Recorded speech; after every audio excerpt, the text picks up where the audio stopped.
Thank you very much, Dracos. Welcome to the post-game lobby. I am joined by Henning Power of Evil and Stress to wrap up the day. Welcome back, Stress. Thank you. I feel like I should almost announce him like at Hamburg at this point, but it's all right. Yeah! Yeah, that was amazing. Well, that wasn't any good luck to him, though, so... I got cursed from him. Yeah, it was a caster curse. The series that we just saw was G2 wrapping up versus Ninjas in Pajamas in the second series of the day, and we do want to talk about Game 2 a little bit, and especially about NIP's early game. You guys said, early is when it's going to have to happen, and Henning, you were mentioning that they are drafting to their strengths in that regard. Yeah, I really love what happened in Game 2 here, because Shook got the Lee Sin, which is a Shook champion, and were able to make things happen. I like that they were drafting according to their strengths, which is in the early game, and getting that early game advantage. Yeah, I feel like, as you already mentioned, they drafted for the early game and they made plays on the correct lanes. It was needed that Kalista snowballs in the early game against Twitch, because you could see in the late game, Kalista can't do anything against Twitch anymore. Twitch just Ratatata, or however they call it, the spell is called now, Spray and Pray. Yeah. Just one shot. Who knows?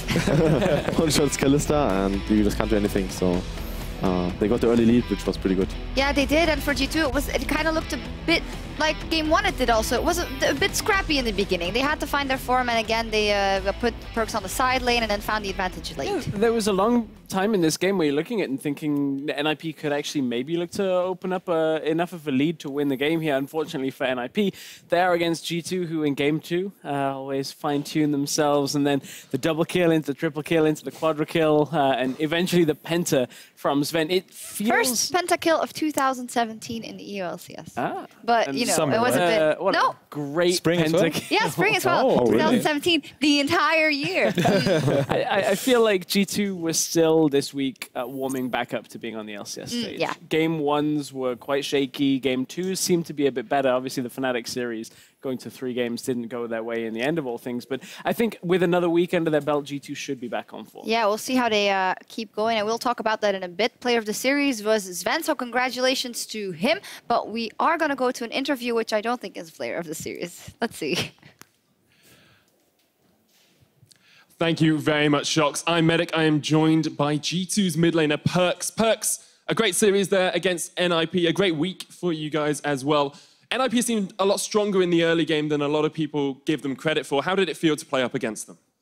Well, I think they did pretty good early game for what they're a new team. So kudos to them for that. Like, they made some plays, they didn't hesitate. Overall, I'm impressed by how they played. I think our first week wasn't so great though. We just came back and started practicing again as a team. We had like 2 days of practice before Fnatic, and the meta is different compared to MSI. The champion picks priorities are different, and we just need some time to get used to it. So we need maybe like 1 or 2 more weeks before we get back to our form.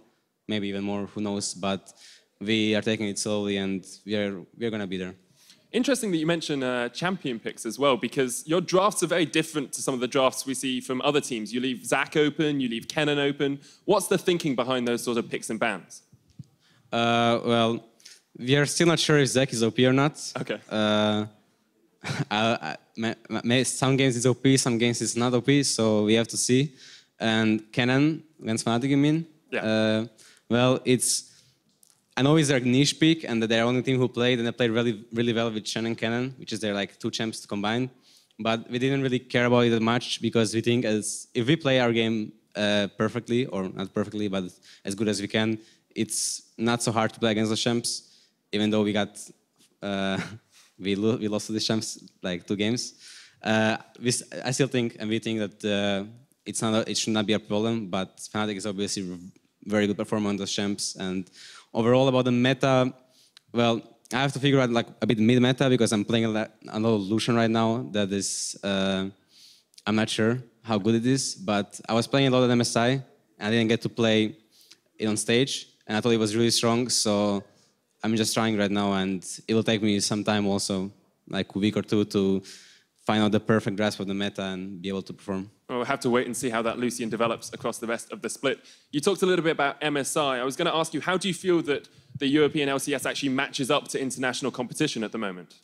Well, it's really hard to say right now, because right now I don't think we are performing as nearly as close as to what our level was in MSI.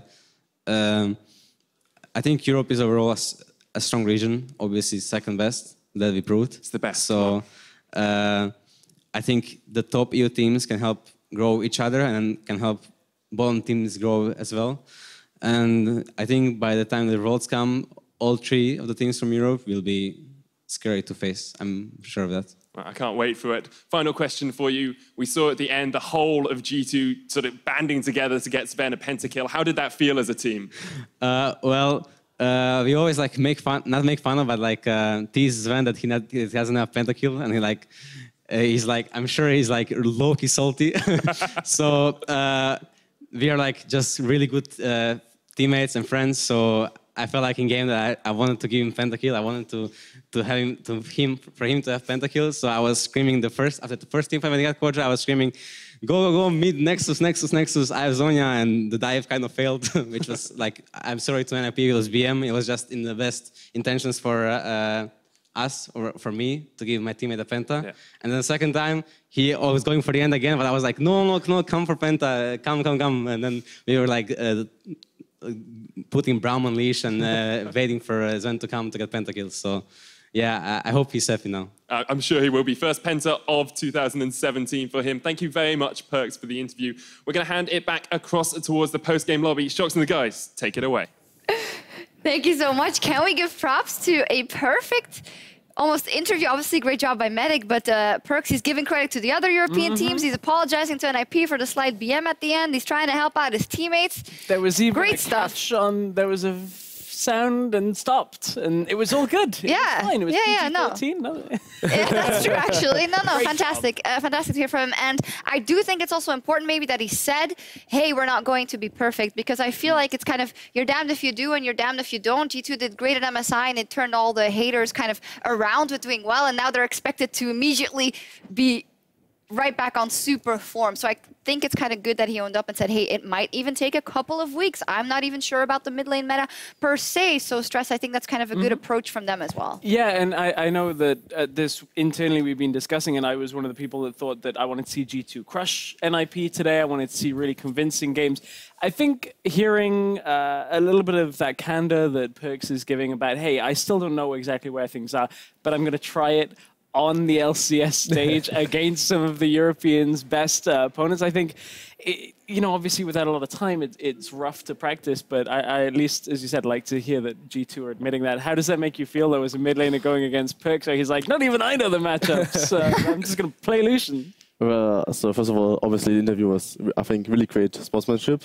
I think it was pretty good, and he was really honest in how he was talking about his own picks, how he was trying right now to prepare for the next weeks, and how he's trying to figure out the meta. And for me, I understand now why he, I guess, picks up more the Lucian blind, I guess, as well, instead of like, I would say the better picks, maybe, or like my first options.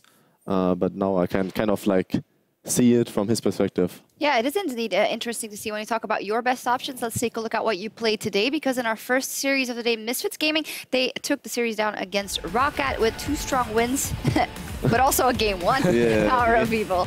Yeah, so game 1, I think we just got outdrafted. They had a really good draft with, I guess, getting the Vladimir into the Victor matchup. They always have priority, and yeah, we can just see what did on Rakan. 97% kill participation across 2 games, doing so well on this champion, combined with the Galio as well. There's so much playmaking potential.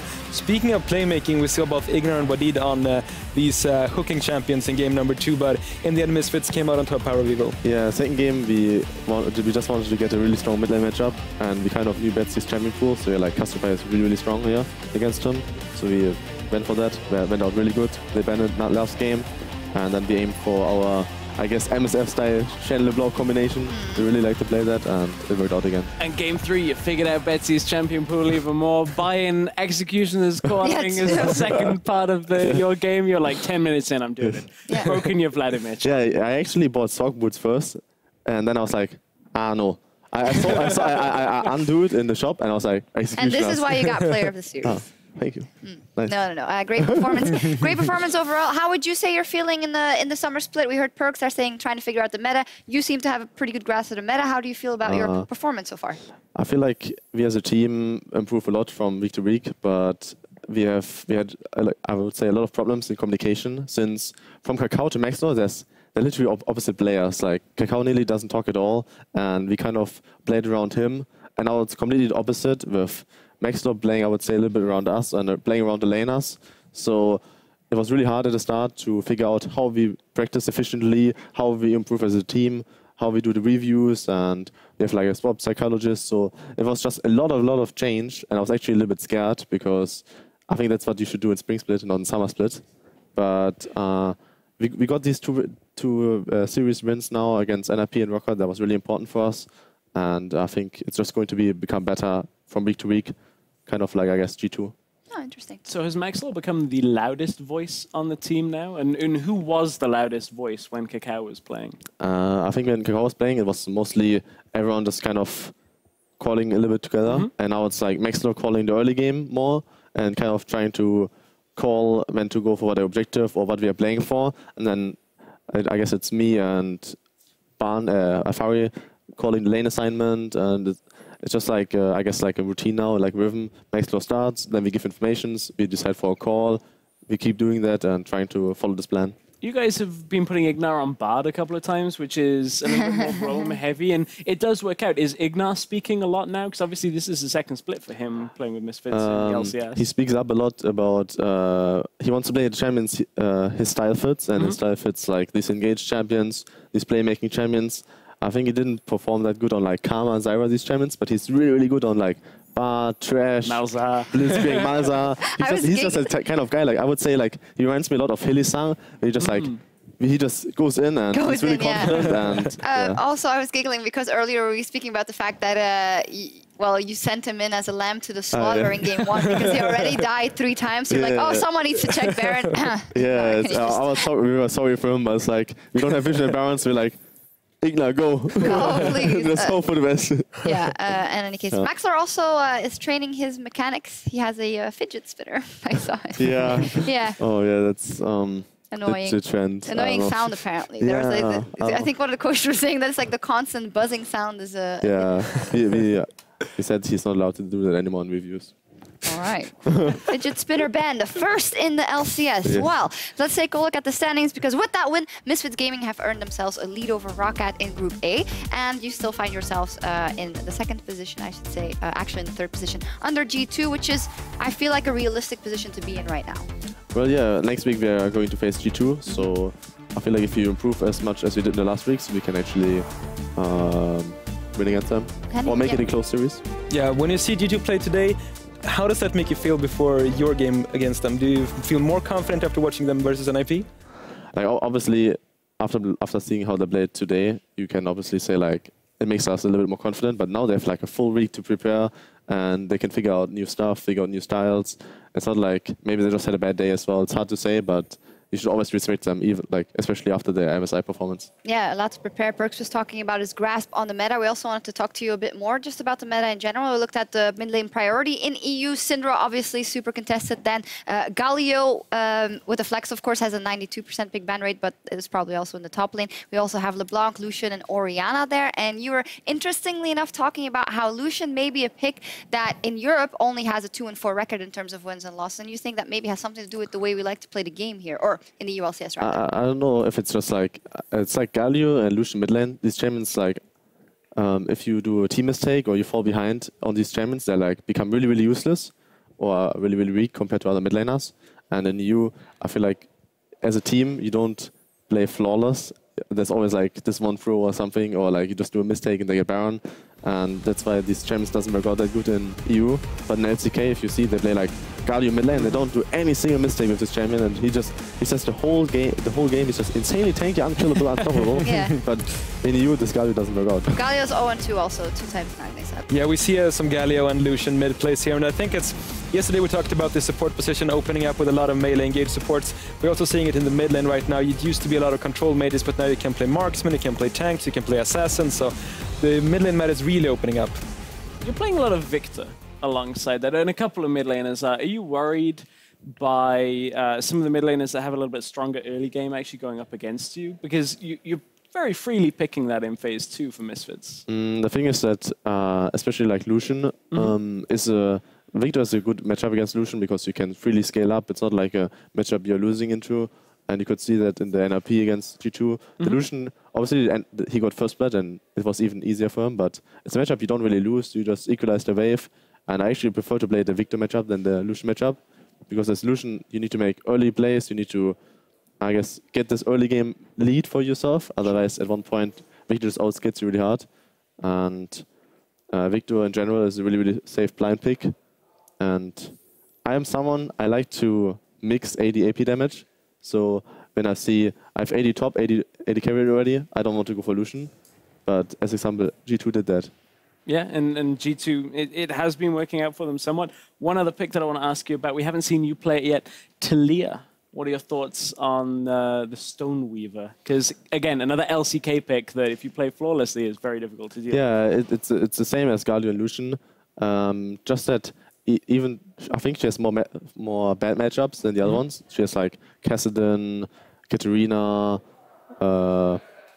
We saw some, a lot of playing LCK. Yeah, there's a lot of like Cassiopeia. There's a lot of counter picks to Talia, but Talia normally always gets early priority. So this champion, I feel like I like it a little bit more than the other ones because you have playmaking potential of the ultimate. You can always get the priority if you play correctly in your laning phase. You can kind of like invade enemy jungler, make plays around invading, and I think it's really, really fun champion. All right, well, we'll see what we see further, and we'll see what we'll see.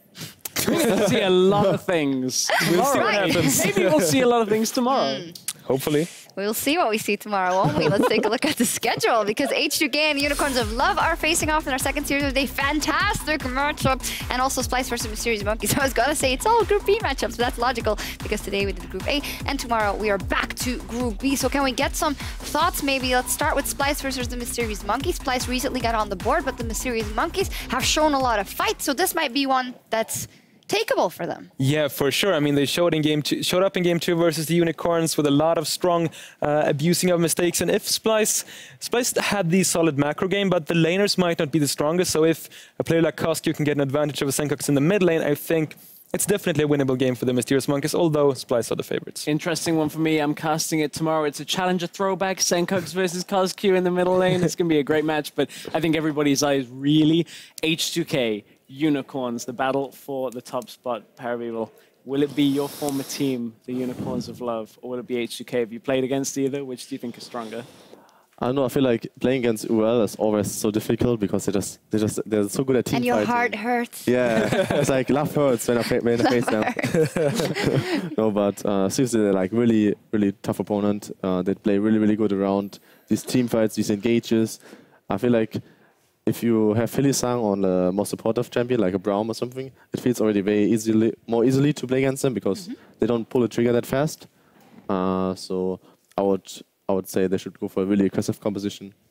Yeah. Can we get a quick round of predictions? H2K UOL, Stress, you're casting it, so I won't be able to ask you. Oh, no, I'll be right here on the Analyst Desk series. It'll be great. You can ask me again tomorrow. I'll tell you 2-1 Unicorns today. I might have changed my prediction tomorrow. Who knows? Power.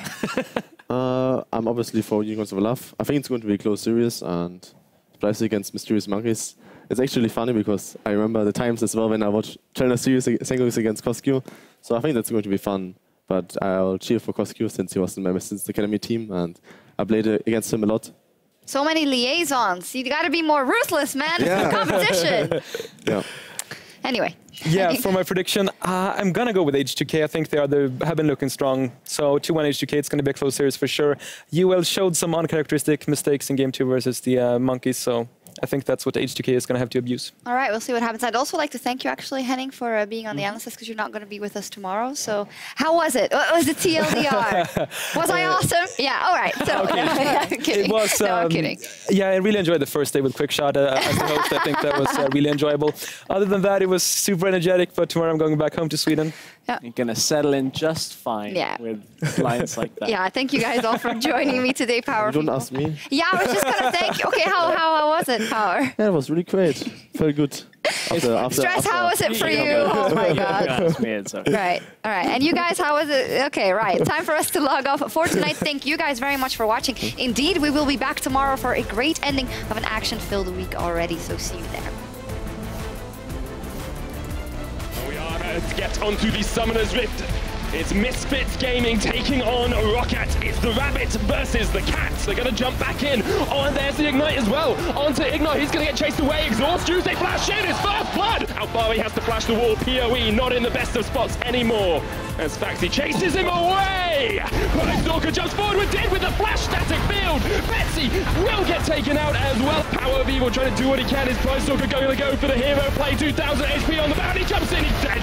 Maxwell jumps forward. There's the stretch and strike. Holding back. Betsy pulled a long way back. He's going to be the first blood. PoE fighting up towards the bottom side. Will be able to get the kill onto Stalker. Just needs a little bit more damage. Stalker cannot turn it around. Rocket looking down the barrel of a reverse sweep once again. It happened against G2, and Misfits are going to do it once again. They're going to take the Nexus, they're going to take the series, and they're going to take the win against Rocket. Here it is, ladies and gentlemen, game one. NIP going head-to-head with G2. Will they find their first win here? Come on. Oh, he's right there. No! Oh, that's too much damage. Perks. No, honor. Here comes Nagne. Not a whole ton of mana left unexpected. Is the riposte up and available? Doesn't even need it.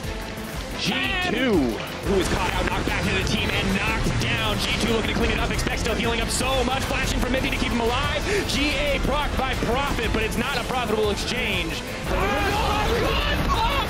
Oh, that's just too much damage. That's true. That is a fat Twitch, and he is killing absolutely everyone. It's so easy. That goes for it. Unbreakable.